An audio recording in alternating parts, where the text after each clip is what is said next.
Piloter un avion est une tâche extrêmement complexe, exigeant que des pilotes hautement qualifiés travaillent ensemble pour soulever en toute sécurité des centaines de tonnes de métal et de passagers dans les airs. La marge d'erreur est minime, et lorsqu'elles se produisent, les erreurs peuvent être catastrophiques.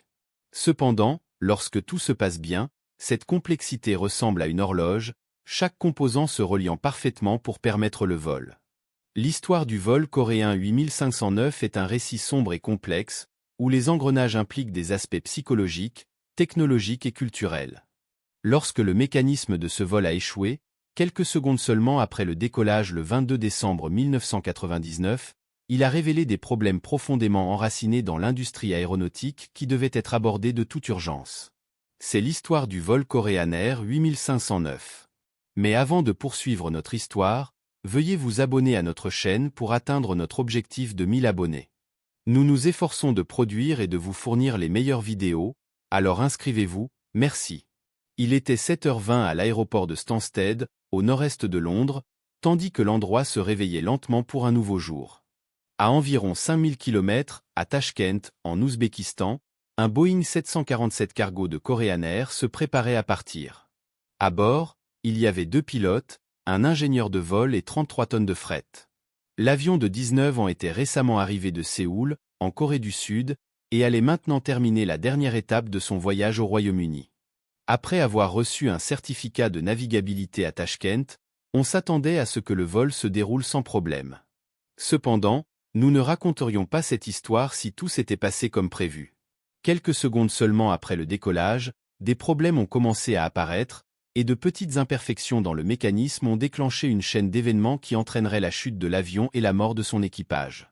À 12h29, heure locale, le capitaine a aligné l'immense avion sur la piste 08 à gauche à Tachkent. Le plan était de décoller vers l'est avec le vent, et juste après le décollage, de faire un virage de 180 degrés pour se diriger vers l'ouest, vers l'Europe. Le capitaine a poussé les accélérateurs et l'avion lourd a commencé à prendre de la vitesse. En quelques instants, l'avion était en l'air. En montant, le capitaine a utilisé un instrument crucial pour s'assurer que l'avion suivait le bon itinéraire. Cet instrument est connu sous le nom d'indicateur de direction et d'attitude, ADI. Comme son nom l'indique, il informe les pilotes de l'attitude de l'avion, c'est-à-dire de son orientation par rapport à l'horizon, qu'il pointe vers le haut, vers le bas ou qu'il tourne. Le symbole sur l'ADI représente l'avion, avec le nez et les ailes indiquées. Le fond bleu symbolise le ciel, tandis que le brun représente la terre. Lorsque l'avion est monté, ses ailes étaient nivelées et le nez pointait à environ 15 degrés au-dessus de l'horizon. Si l'avion tournait vers la droite, l'ADI montrerait une inclinaison vers la droite. S'il tournait vers la gauche, l'inclinaison serait vers la gauche. La nuit ou dans des conditions de nuages denses, les pilotes ne peuvent pas se fier à des références visuelles externes et dépendent entièrement de l'ADI pour connaître l'orientation de l'avion. Par conséquent, l'ADI est vital, et il y en a 3 dans le cockpit, un pour le capitaine, un pour le premier officier et un pour le remplaçant. Chaque ADI fonctionne de manière indépendante pour s'assurer qu'une défaillance de l'une n'affecte pas les autres. Juste après le décollage, lorsque l'avion a atteint 1000 pieds, le capitaine a commencé un léger virage à droite. Cependant, pendant le virage, quelque chose d'inattendu s'est produit. Lorsque l'avion a atteint une pente de 15 degrés, l'ADI du capitaine a gelé. Il tenait toujours le contrôle de l'avion incliné vers la droite et pouvait voir par la fenêtre que l'avion était toujours incliné, mais son instrument avait cessé d'enregistrer l'inclinaison. Il a vérifié l'ADI de sauvegarde et l'ADI du premier officier, tous deux indiquant correctement l'inclinaison de l'avion.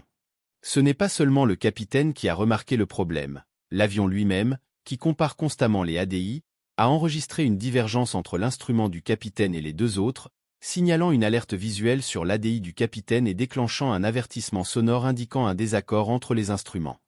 Suivant la procédure opérationnelle standard pour cette situation, le capitaine a remis le contrôle au premier officier, qui a ensuite pris le commandement de l'avion. Alors que le premier officier continuait le virage vers l'ouest, le capitaine a commencé à résoudre le problème. Sur un Boeing 747, les ADI reçoivent leurs informations d'un système de gyroscope et d'accéléromètre appelé INU, unité de navigation inertielle. Il y a 3 INU à bord, INU1, INU2 et INU3. Normalement, l'ADI du capitaine reçoit des données de l'INU1, l'ADI du premier officier de l'INU-2 et l'ADI de sauvegarde de l'INU-3. Le capitaine s'est rendu compte que l'ADI de sauvegarde et l'ADI du premier officier étaient d'accord, indiquant que ces INU fonctionnaient correctement, tandis que l'INU-1, qui alimentait son ADI, était probablement défectueux. Pour que son ADI fonctionne correctement, il devrait changer la source de données pour l'un des INU opérationnels. Il a ensuite utilisé l'interrupteur de stabilisation de la boussole pour basculer la source de données de l'INU-1 à l'INU-3. Dans les 5 secondes suivant l'activation de l'interrupteur, l'ADI du capitaine a recommencé à fonctionner correctement et les avertissements ont cessé. Lorsque le premier officier a terminé le virage vers l'ouest, le capitaine a repris le contrôle et a continué à monter l'avion. Après près de 2 décennies de service et plus de 15 000 vols, l'avion n'était pas nouveau, et des problèmes comme celui-ci, bien que sérieux, n'étaient pas une surprise pour l'équipage. L'essentiel dans cette situation était de traiter le problème de manière calme et systématique, en utilisant sa formation pour corriger rapidement et en toute sécurité tous les problèmes qui surgissaient lors de l'utilisation d'une machine aussi complexe. Une fois que l'avion était à l'altitude de croisière avec le pilote automatique activé, le capitaine a commencé à tester le système pour vérifier si le problème persistait. Il a remis l'interrupteur à la position normale, et pendant un certain temps, tout semblait fonctionner. Cependant, cela s'est produit uniquement parce que l'avion ne faisait pas de virage. Dès que l'avion a commencé à changer de direction, l'équipage a remarqué que l'ADI du capitaine gelait à nouveau en position d'aile de niveau. Fait intéressant, il n'avait aucun problème à indiquer l'attitude du nez par rapport à l'horizon, mais l'indication de l'inclinaison pendant les virages n'était pas fiable. De toute évidence, le problème n'était pas dans l'ADI lui-même, mais dans l'unité de navigation inertielle, INU, qui fournissait les données. Le capitaine a de nouveau basculé l'interrupteur sur la position alternative, permettant à son ADI de recevoir des données de l'INU-3. Pendant les 7 heures restantes du vol, le voyage s'est normalement poursuivi à travers l'Europe du Nord, avec l'interrupteur en position alternative. À 15h05, heure locale, le 747 a atterri à Stansted. Les pilotes se sont garés à la porte et ont éteint l'avion. Bien qu'il ne soit pas correct de dire qu'une catastrophe avait été évitée, le problème avec l'un des 3 indicateurs de direction de l'attitude de l'avion ne devrait pas, à lui seul, provoquer un accident. Cependant, l'aviation est un système complexe où chaque composant est interconnecté, directement ou indirectement, influençant l'ensemble avec seulement quelques degrés de séparation. Une fois que les pilotes se sont garés à la porte, le capitaine a renvoyé l'interrupteur de stabilisation de la boussole de halte à norme dans le cadre des procédures d'arrêt de l'avion. L'ingénieur de vol a enregistré le dysfonctionnement dans le registre technique, y compris un code de référence et la phrase « ADI du capitaine affichant une lecture peu fiable, drapeau gyroscope sur l'affichage OK lorsque l'attitude alternative est sélectionnée ». Avec cela, l'équipage de vol a emballé ses dossiers et s'est dirigé vers la porte où les escaliers d'embarquement étaient placés.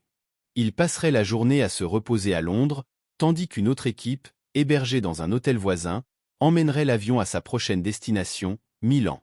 En partant, l'équipage a rencontré un ingénieur terrestre de Korean Airlines, Kim Il-suk. Bien qu'elle soit généralement basée à Moscou, Kim était à Stansted parce que Korean Air n'y avait pas de support d'ingénierie permanent. Une situation similaire existait à Milan, ce qui signifiait que Kim serait également à bord pour le prochain vol. Son rôle à Stansted et Milan était de prendre le commandement et de coordonner avec les mécaniciens locaux pour résoudre rapidement les problèmes qui se sont posés pendant le vol précédent. Pendant que l'équipage débarquait, l'ingénieur de vol a informé Kim du problème avec l'ADI du capitaine, mentionnant que le problème a été résolu lorsque le capitaine a alterné la source de données sur l'altitude et la stabilisation de la boussole. L'équipage de vol s'est ensuite rendu à l'hôtel, sans aucune idée que les premiers pas vers une catastrophe avaient déjà été faits. Lorsque le nouvel équipage du vol à destination de Milan est arrivé à l'aéroport, Kim et l'ingénieur local de Stansted ont commencé à préparer le 747 pour le vol. Ils ont effectué une inspection approfondie autour de l'avion, s'assurant que l'avion était physiquement apte à voler. De plus, ils ont supervisé le chargement et le ravitaillement de la cargaison.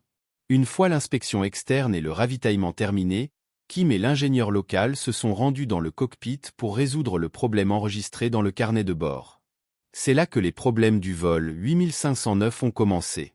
En ouvrant le registre et en lisant l'entrée de l'ingénieur de vol, Kim n'a pas pu identifier à quoi le code mentionné faisait référence. Pour en connaître la signification exacte, il devrait consulter un manuel d'ingénierie spécifique, connu sous le nom de manuel d'isolation des défaillances, FIM. Cependant, en raison de l'absence d'une station de maintenance permanente de Korean Air à Stansted, il n'y avait pas de FIM disponible pour l'avion, et la copie personnelle de Kim était à Moscou. Ce simple défaut est devenu crucial. Si Kim avait eu accès au manuel d'isolation des défaillances, il aurait trouvé la procédure qui lui demandait de remplacer l'INU-1.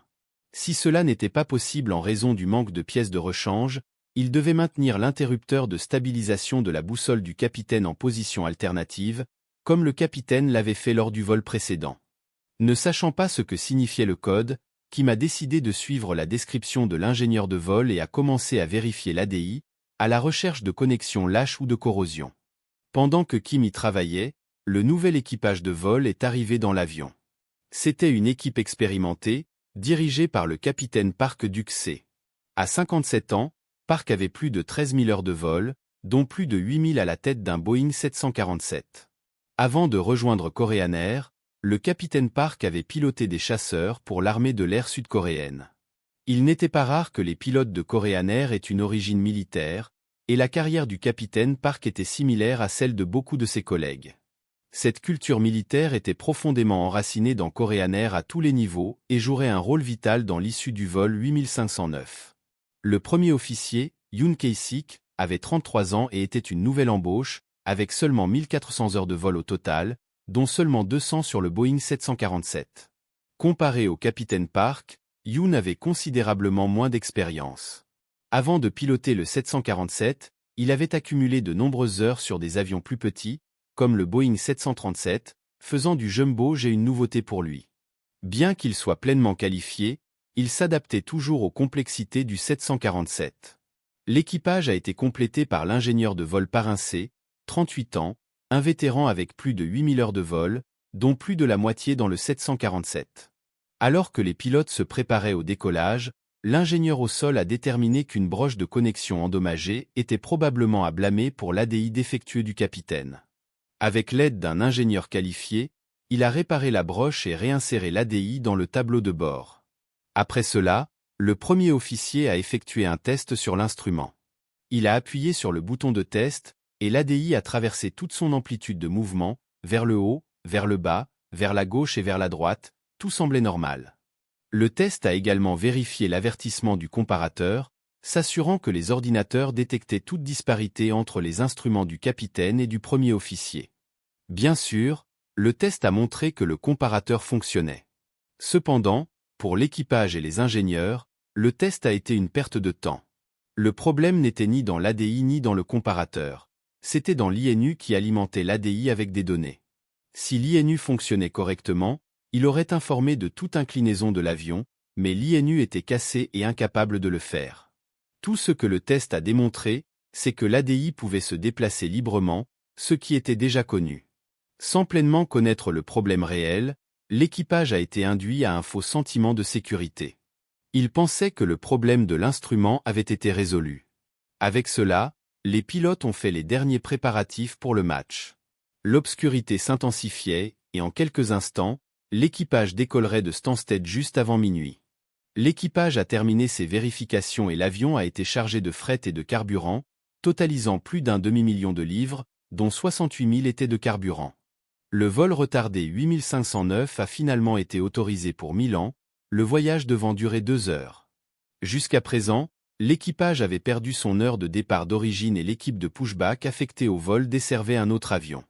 Avec l'horloge, les pilotes ont dû attendre 30 minutes de plus avant qu'une nouvelle équipe de pushback ne soit disponible. À 6h25, la barre de remorquage a été connectée et l'énorme avion a commencé à être poussé loin du stand. Enfin, l'avion était en route. Cependant, dès que l'équipage a pensé que les problèmes étaient terminés, il a reçu un appel de l'équipe au sol indiquant que le pushback n'avait pas assez de puissance pour pousser le lourd 747.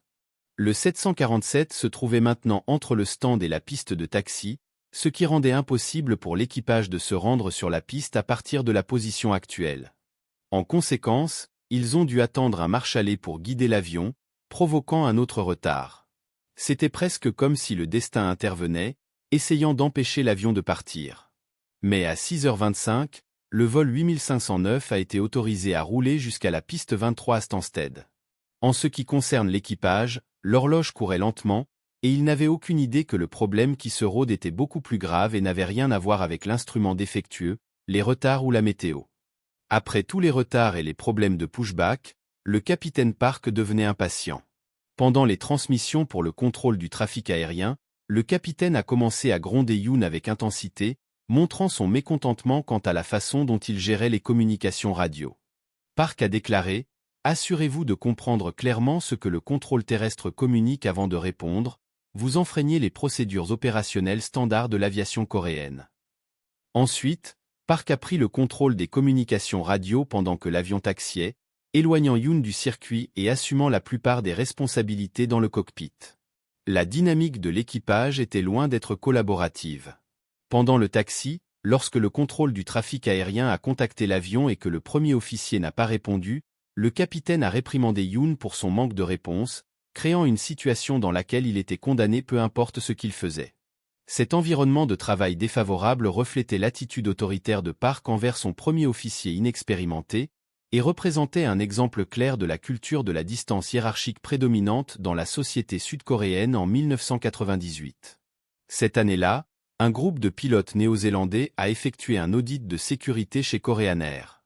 Le rapport a révélé des problèmes importants au sein de la compagnie aérienne, soulignant une arrogance généralisée, une présomption et un manque de compétences dans divers domaines des opérations de vol de la compagnie.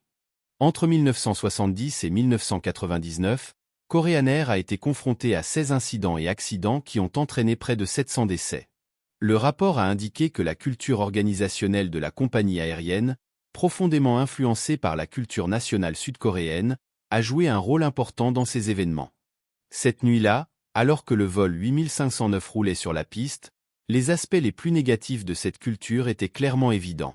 Le capitaine Park continuait à faire pression sur son premier officier, qui était moins expérimenté et devenait de plus en plus conforme et réticent à défier le capitaine, même face à des erreurs ou à des violations des procédures opérationnelles standards, SOP. L'attitude du capitaine n'était pas un cas isolé d'une mauvaise journée, mais plutôt une manifestation d'une culture endémique au sein de la compagnie aérienne. Pendant le taxi vers la piste, Park a remarqué que l'un des instruments, chargé de mesurer la distance de l'avion par rapport au phare radio, présentait une lecture incorrecte. Au lieu de montrer une distance proche de 0, comme il se doit, étant donné que le phare était situé à l'aéroport, l'instrument indiquait 399 miles nautiques. Cela a ajouté plus de frustration pour le capitaine, qui dépendait de cette mesure pour déterminer la position appropriée pour commencer son premier virage après le décollage.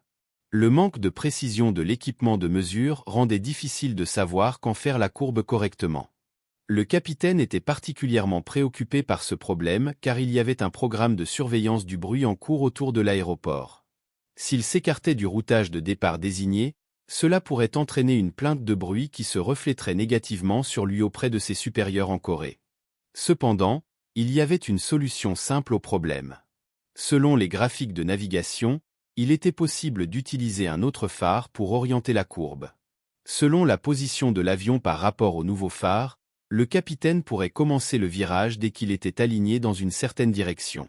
Tout ce que l'équipage avait à faire était d'ajuster ses radios de navigation pour le nouveau phare et de tourner au point indiqué dans les graphiques de navigation.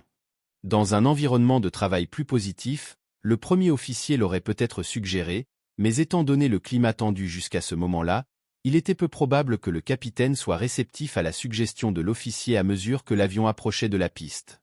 L'ingénieur de combat a apporté la première bonne nouvelle à l'équipage en signalant que l'instrument de mesure semblait enfin fonctionner correctement. Cependant, c'était la dernière bonne nouvelle pour le vol 8509. À mi-chemin, le contrôle du trafic aérien a autorisé le décollage. L'ingénieur de combat a positionné les accélérateurs pour le décollage, et le 747 a commencé sa lente accélération sur la piste. En quelques instants, les imperfections de l'opération commenceraient à se manifester, et il n'y avait aucun moyen d'inverser la situation. Le capitaine a soulevé l'avion dans le ciel et il a disparu dans les nuages bas au-dessus de l'aéroport. Le premier officier a fait l'appel standard lorsque l'avion a atteint 900 pieds, mais quelques secondes plus tard, le système d'alerte comparant les données des deux pilotes a indiqué un écart de plus de 4 degrés entre le capitaine et le premier officier. Le problème rencontré par l'avion dans la phase précédente semblait être revenu, mais pour une raison quelconque, ni les pilotes ni l'ingénieur de vol n'ont réagi à l'avertissement. Le capitaine, concentré sur le problème de l'équipement de mesure de distance, était déterminé à commencer le virage au bon point, qui devait se produire moins d'une minute après le décollage, alors qu'il était à 1,5 miles du phare. Il a confirmé avec le premier officier que la sortie nécessitait un virage pour une direction de 158 degrés lorsqu'ils étaient à 1,5 miles du phare.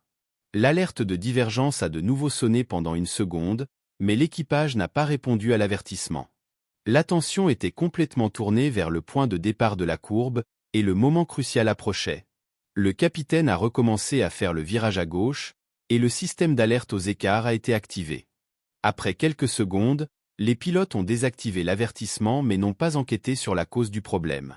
L'indicateur d'attitude du capitaine, ADI, montrait une lecture différente de celle du premier officier. Étant donné qu'il était maintenant dans un virage bas et proche du sol, il serait prudent de vérifier la situation, mais l'équipage était distrait, concentré sur l'achèvement de la procédure de départ. L'écart croissant entre les ADI est passé inaperçu alors que Park continuait à faire rouler le 747 vers la gauche. L'ADI du capitaine indiquait que l'avion volait avec des ailes nivelées, ce qui était surprenant étant donné qu'il essayait de faire le virage. Park faisait confiance à son ADI, croyant qu'avec ses milliers d'heures de vol, une défaillance de l'instrument était peu probable. En conséquence, il a continué à faire tourner la manette de plus en plus vers la gauche, essayant de faire pencher l'avion comme il le souhaitait. Le premier officier, en revanche, observait son propre instrument et voyait clairement que l'avion inclinait déjà vers la gauche et que la courbe s'intensifiait. Malgré cela, le capitaine n'a pas effectué de vérification croisée avec l'instrument de sauvegarde. Bien qu'il y ait eu des indications que quelque chose n'allait pas avec l'ADI, comme le directeur de vol qui indiquait un ajustement à droite, le capitaine a ignoré ces signes. Le directeur de vol fournissait des instructions pour un virage à droite, ce qui aurait dû signaler à Park que quelque chose n'était pas conforme aux attentes. Cependant, il a ignoré ces pistes et a continué à augmenter le roulement vers la gauche. Le 747 a suivi les entrées de contrôle du capitaine, et l'ADI a continué à montrer que l'avion avait des ailes nivelées, même si le capitaine croyait qu'il était dans un virage. Le premier à remarquer le problème n'était pas le capitaine, mais l'ingénieur de vol, qui surveillait attentivement le départ de son siège derrière les pilotes. Il s'est rendu compte que, selon l'ADI du capitaine, l'avion ne se comportait pas comme il se doit sur la base des entrées de contrôle. L'ingénieur de vol a informé le capitaine que l'inclinaison ne s'ajuste pas correctement, mais le capitaine n'a pas réagi à l'observation lorsque l'avion a atteint une inclinaison de 30 degrés. Dans un effort pour attirer l'attention du capitaine sur le problème, l'ingénieur a fait l'appel standard d'inclinaison, avec l'intention de l'alerter pour vérifier l'indicateur d'attitude et se rendre compte que son propre ADI avait échoué. Cependant, Park était si déterminé à terminer correctement la procédure de départ qu'il a ignoré ces informations cruciales. À aucun moment, le jeune premier officier, qui avait un ADI pleinement fonctionnel, n'a contesté les actions du capitaine. Il n'a pas répondu aux alertes de divergence ou aux appels de l'ingénieur de vol. Avec seulement 195 heures de vol sur le 747, il est possible qu'il n'ait pas pleinement compris la signification des avertissements comparatifs. Cependant, il est plus probable qu'après avoir été réprimandé à plusieurs reprises par le capitaine au début du vol, il ait évité de l'antagoniser davantage. Ironie de l'ironie, le manque de confiance du capitaine dans les compétences du premier officier a entraîné un comportement encore plus réservé de la part de ce dernier, le rendant moins efficace. Dans des circonstances normales, le premier officier aurait dû immédiatement avertir le capitaine de l'angle d'inclinaison extrême de l'avion, et si cela ne suffisait pas, il aurait dû prendre le contrôle de la situation. La situation se détériorait rapidement, l'avion volait bas et l'inclinaison s'accentuait au point de commencer à descendre. Park a continué à garder la colonne de contrôle vers la gauche bien au-delà du point où elle aurait dû être libérée, et l'ADI du capitaine indiquait toujours que les ailes étaient de niveau. L'inclinaison de l'avion a dépassé 45 degrés, puis 50, puis 60 degrés. À mesure que l'angle d'inclinaison approchait de 80 degrés, les ailes du 747 ne pouvaient plus maintenir l'élévation et l'avion a commencé à descendre rapidement. Même alors que l'avion plongeait vers le sol, Park était déterminé à s'assurer qu'il avait correctement commencé la courbe à 1,5 miles du phare radio. Il a demandé au premier officier de demander un vecteur radar au contrôle du trafic aérien, mais la demande n'a jamais été faite. L'avion était maintenant complètement incliné sur le côté, le nez pointant de plus de 30 degrés sous l'horizon. Le bruit du vent turbulent dans le cockpit, alors que l'avion se précipite au sol, n'a été interrompu que par l'appel urgent de l'ingénieur de vol, banc extrême. Quelques secondes plus tard, l'avion est entré en collision avec le sol. Il n'y a pas eu de survivants, du décollage à l'impact, seulement 56 secondes se sont écoulées. La réponse de Korean Air à cet incident a été significative et complète. La compagnie aérienne a entièrement mis à jour son programme de formation à la gestion des ressources de l'équipage, la première mise à niveau majeur depuis près de 15 ans. Plus jamais un déséquilibre de puissance dans le cockpit ne conduirait à un accident, mais les changements ne sont pas cessés là. Korean Air a commencé à entraîner ses pilotes plus souvent dans des scénarios d'attitude inhabituelle et de défaillance des instruments. Si le capitaine du vol 8509 avait reconnu l'échec de l'ADI, même tardivement, il aurait été possible de récupérer l'avion. De plus, la compagnie aérienne a apporté des améliorations à la maintenance, faisant moins confiance aux entrepreneurs externes et élargissant ses bases d'ingénierie pour avoir des équipes permanentes dans presque toutes ses destinations. Des centaines d'autres changements mineurs ont été mis en œuvre au cours des mois et des années suivants, transformant complètement la culture au sein de la compagnie aérienne.